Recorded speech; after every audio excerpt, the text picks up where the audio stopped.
எல்லாருக்கும் ஹாய். நான் இன்னைக்கு மால்புவா செய்ய போகிறேன். இது ஒரு ஸ்வீட் ரெசிபி. இப்போ எப்படி செய்ய நம்ம பார்க்கலாம். நான் அதுக்கு 1/4 கப்பு ரவை எடுத்திருக்கேன். இதை நம்ம அரைச்சி எடுத்துக்கலாம். அவ்வளோதான், நான் அரைச்சிட்டேன். 3/4 கப்பு கோதுமை மாவு சேர்க்குறேன். நம்ம அரைச்சி வச்ச ரவை உள்ள சேர்த்துக்கலாம். 1/4 டீஸ்பூன் ஏலக்காய் தூள் சேர்க்குறேன். 1/4 டீஸ்பூன் சோம்பு பவுடர் சேர்க்குறேன். நான் 1/4 டீஸ்பூன் நசுக்கி வச்சுருக்கேன், சேர்த்துக்கிறேன். 1 டீஸ்பூன் சுகர் சேர்க்குறேன். எல்லாம் ஒரு வாட்டி நல்லா நம்ம மிக்ஸ் பண்ணி விட்டுடலாம். நான் இதில் பால் சேர்த்து மிக்ஸ் பண்ணிக்கிறேன். பால் லைட்டாக சூடாக இருக்குது, கை வைக்கிற அளவுக்கு சூடு இருக்குது. நல்லா மிக்ஸ் பண்ணி விட்டுக்கலாம். இப்போது நான் இந்த அளவுக்கு நல்லா மிக்ஸ் பண்ணியிருக்கேன். 1 டேபிள் ஸ்பூன் பாலோட எடை சேர்க்குறேன் நான்.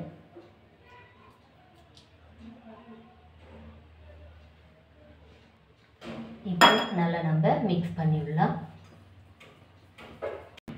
இப்போ நான் நல்லா மிக்ஸ் பண்ணிட்டேன்.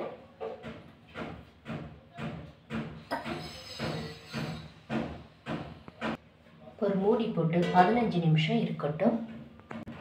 1 கப்பு சுகர் சேர்க்குறேன். நம்ம சிரப் ரெடி பண்ணிடலாம். 1 கப்பு தண்ணி சேர்க்குறேன். சுகர் நல்லா கரைஞ்சி வரட்டும்.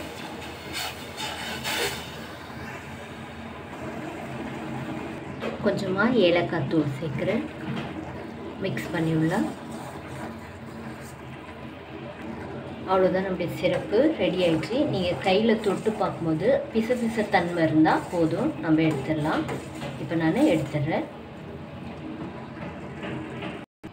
இப்போ 15 நிமிஷம் ஆயிடுச்சு. ஒரு வாட்டி நம்ம மிக்ஸ் பண்ணிக்கலாம். கொஞ்சமாக நான் பால் சேர்த்துக்கிறேன். மிக்ஸ் பண்ணிடலாம்.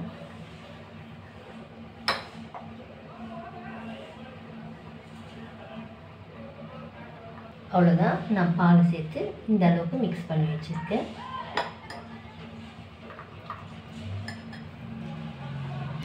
இப்போ எண்ணெய் சூடாக இருக்குது, நம்ம உள்ள சேர்த்துடலாம்.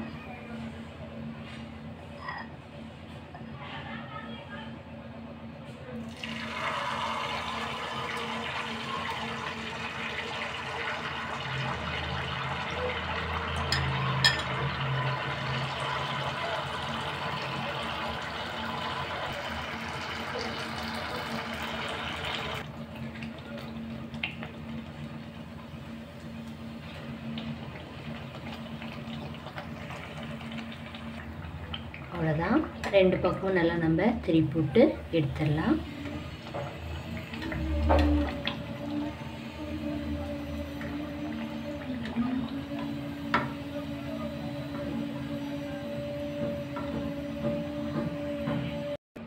அவ்வளோதான், நம்முடைய சிரப்புல சேர்த்துடலாம்.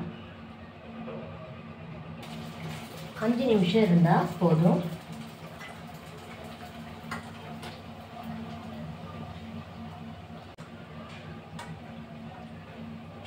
அஞ்சு நிமிஷம் இருக்கட்டும்.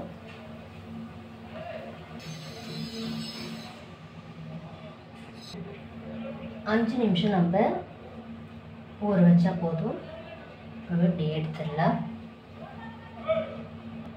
அவ்வளோதான், நம்மளுடைய ஸ்வீட் ரெசிபி ரெடி ஆயிடுச்சு. நான் பாதாம் கட் பண்ணி வச்சுருக்கேன், மேலே ஒன்று வச்சுக்கிறேன்.